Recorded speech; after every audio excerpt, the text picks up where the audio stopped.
ने गौरी लक्ष्मी तथा सरस्वती की भक्ति में तन्मय होकर के प्रणाम किया। इसके बाद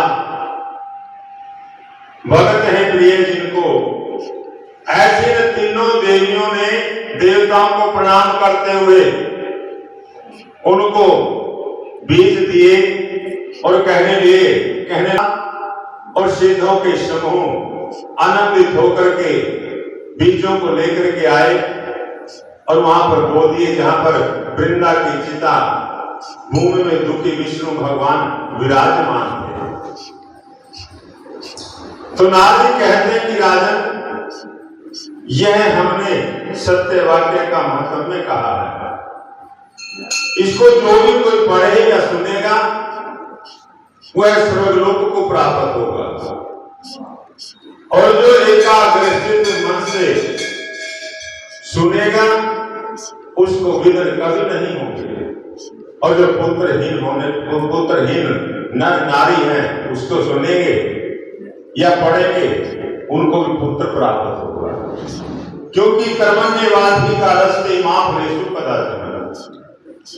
मनुष्य को कर्मों का फल जरूर मिलता है, क्योंकि गुरुवाणी में कहा है कि जेहा बीजेषु उन्हें कर्मा सजना खेत, जैसा हम बोएंगे वैसा ही हम काटेंगे। राजा पृथु नाम से कहने लगे कि हे मुने, कोई हमें धर्म का कार्य बताए कि जिसने कोई दान पुण्य किया हो उसको कभी कोई फल मिला है। तो नारद जी कहते हैं कि राजन, मैं एक पुरातन इतिहास में सुनाता हूं, उसको ध्यानपूर्वक सुनो। तो नारद जी कहते हैं कि एक बार क्या हुआ कि किसी गांव में धर्मदत्त नाम का एक लड़का रहा करता था। लड़का नौजवान था, जेठ का महीना था, गर्मी बहुत पड़ती थी, और वह लड़का लोगों की सेवा करने के लिए गांव से बाहर एक चौरस्ता था, उस चौरस्ते पर लोगों को आने जाने वालों को पानी पिलाता था। उसने एक प्याऊ लगा रखा था।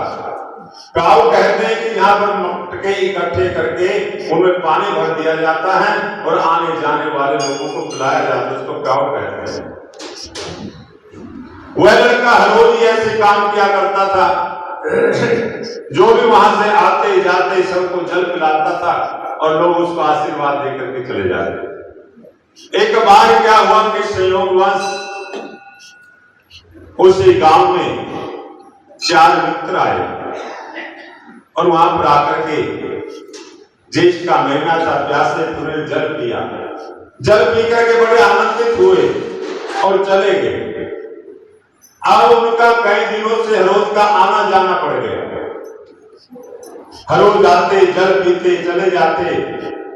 एक दिन वह लड़का उन चारों को रोक करके कहने लगा, अरे भाई, तुम कौन हो और कहां से आते हो, क्या करने आते हो? तुम हमारे गांव के तो है नहीं, क्योंकि गांव के लोग एक दूसरे को सभी को जानते हैं।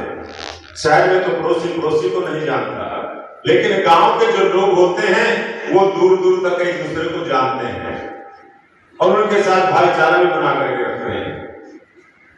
उसने कहा कि तुम कहां से आते हो, हमारे गांव के तो है नहीं, हमारे पड़ोस के गांव के भी नहीं है, मैं सबको जानता हूं।